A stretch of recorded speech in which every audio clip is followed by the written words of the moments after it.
Hey guys, it is John Renner from Renner Stock Farms, and we are going to take a look at our 5020 Detroit Repower and take a look at all the work we did for the restoration. So let's get into it. So here it is in all its glory. Our friend Daryl Fisher, he put us onto this tractor, and I believe we got it from Indiana. It was in a fence row. Jake and Grandpa went to go pick it up, and you can see they used an LP tank on the side and a tank on the front for extra fuel. They had a cab on it. And if you look here on the right rear wheel, they were actually holding that onto the axle with an exhaust clamp. And you'll see how that actually kind of helped us out here in a little bit. So here was the first step, getting the cab off. This is one thing that we all agreed on, that we did not want this tractor to have a cab. So like I mentioned earlier, with that right wheel being almost all the way out on the outside of the axle, it allowed us to have enough clearance to jack that one side up with our hoist and kind of sneak it out of the other side at that angle, so we didn't have to move the wheels out at all. So that was day one, getting the cab off. So this is the tractor immediately after getting the cab off. You can see that the tractor still has the firewall of the cab on back there behind the turbo. And if we zoom in here, this is the best picture I have to talk about this. This tractor was run with 2 radiators before we got it. So we ended up taking out the front radiator and also taking out the large 5010 oil cooler and running it off of one radiator. We had the radiator rebuilt, and it has an extra core in it, and it keeps the tractor at about 190 degrees when you run it for a long period of time, pulling 6 bottoms, so it stays well within its range. And we did this to accommodate the 5010 fuel tank, and I will talk about that a little bit later in the video. So this tractor had some transmission issues, and instead of going through it all, we had a friend that wasn't too far from us that had a 5020 back in the day, and he had the transmission gone through, and shortly after that the crank broke in his tractor. So we knew this tractor had a pretty fresh transmission, so we bought that from him, and within an afternoon we had both tractors split, put back together, and this last picture here is sitting outside the farm shop with the new rear end on it. So thank you, Gary, for helping us. He is a mechanic that works at the dealership. I'm sure he watches, so if you're watching, thank you. And Jake and Grandpa, that was a pretty good afternoon. Another issue to tackle on this build was figuring out how to run the hydraulics. So originally on 5020s, the remotes for the hydraulics were located right in front of the dash where the turbo is sitting on this tractor. So without the cab, we took a 4520 console. I moved a couple levers around on the inside, replaced the plastic bushings, and made linkages that would hook up to the remotes to run the hydraulics. So this second picture is a top-down view of those linkages. Aside from the worn-out transmission, the engine was actually in pretty good shape. The only thing I did to it was I took a brass punch and a hammer, and I tapped down all the injectors and made sure they returned to their normal height. If they didn't return to their normal height, I pried them back up with a pry bar and repeated that process, moving them up and down until the spring could do its job. I did this to ensure that we wouldn't see a full throttle situation with this engine. It wouldn't have run away, but it would have gone full throttle, and that could have been bad just for us or the engine or anything. So you never know. It's always going to be on the safe side. So that's the only thing we did. Other than that, it runs really well.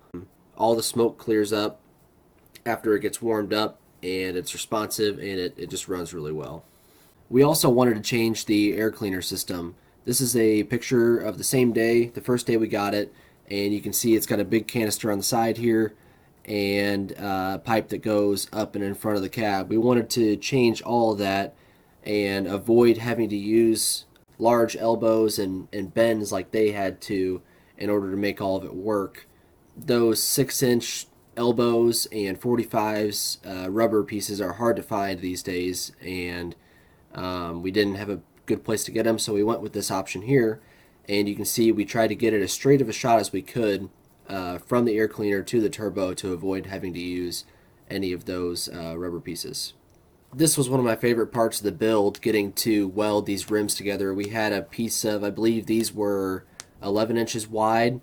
We had a piece rolled for each rim. I cut the rim in half with the plasma cutter and welded that piece in to make these rims wider.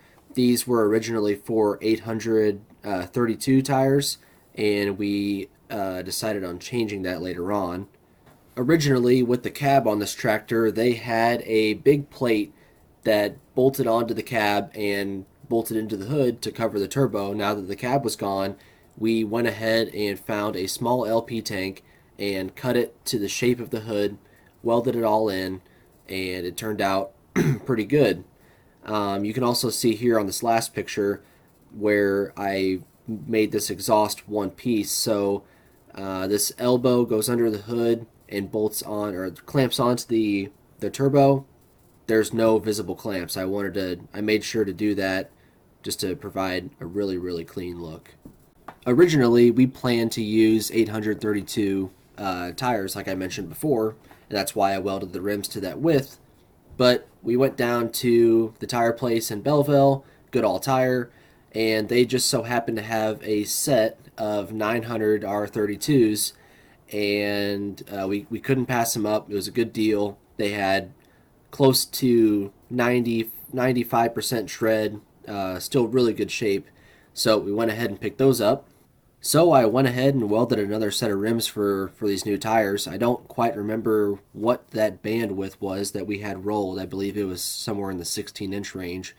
Went ahead and welded those up, had them painted, and here's Jake, tired and probably pissed off a little bit of how hard these tires were to mount, but he went ahead and helped me get them mounted and aired up. And here they are for a size comparison. I'm 5'9" and they stood well over me. And then on the right side, you'll see the cast centers. We had those sprayed at the same time the rims were, so we didn't have to run two rounds of yellow through the paint gun. So here we are actually mounting these wheels on these cast centers. We put the cast centers on by themselves without the wheel first because they were heavy. They've got 300-pound weight, cast iron weight on the back side there. And then in the next picture, you can see actually what it looks like mounted from the back. And those tires are pretty close to 3 times as wide as an 18434. I hate to speak on his behalf, but I'm pretty sure this was Grandpa's favorite day of the build. Lance Little stopped by our farm, and if you guys know him, he's got a big repower collection up in central Illinois. And he came rolling in one day with a set of Wheatland fenders for a 5020. And Grandpa had been talking about finding a set of these for a long time. And it really completed this build, and I want to thank him for finding these for us and selling them, because I'm sure that was a hard thing to do. These are hard to find now. But yeah, we got a set for them, threw them on, and they matched the radius of the wheel really well. Could not be happier with that. And on these last pictures, you can see how it looks with the air canister there. And on the right, you'll see the picture with these front wheels on. I did some test fitting with different size wheels, trying to figure out what I wanted to do, what would look the best, and we ended up going with a 16.5, 16.1 front tire. We based this off of John Kinzenbaw's tractor that he has in his showroom in his innovation center. He's got 35.5 32 rear tires, and we have 932 rear tires, and they're just about the same size. And he used 16.5, 16.1s on his tractor, so I based it off that. It was at this point that we could start painting stuff. So we took our hood to Adam Koch. He works at a body shop that he owns with his dad and brother, and he does most of our sheet metal work for our tractor. So here's the hood with primer on it, and then in the next slide, we'll see here, this is the coat with just green paint. And then next, you'll see on the left, that's the green paint after a 1,000 grit, I think it's 1,000 grit or 2,000 grit sand job to scratch it up a little bit. And then on the right is the clear coat. And then last but not least is the hood outside, and that sun really makes it shine. This is a shot of the tractor as it was about to be taken down to the paint booth of the dealership.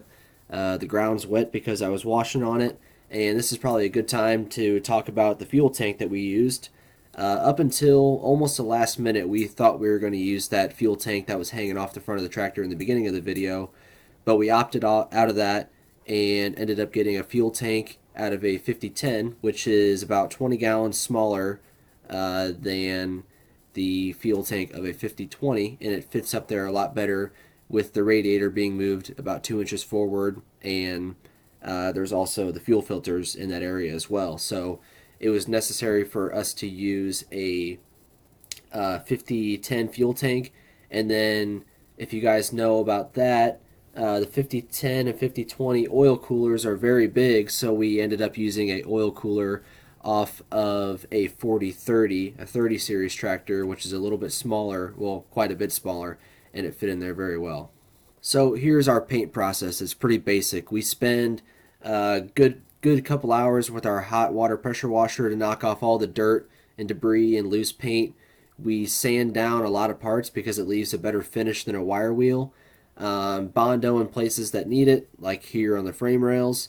And then on this tractor, we went with a sealer instead of a primer. The sealer is nice because after you put it on, it's a black sealer, so everything is completely covered. About 45 minutes after you spray your sealer, you can go ahead and spray green. So it's a pretty quick process, and the finish speaks for itself. It turned out pretty good.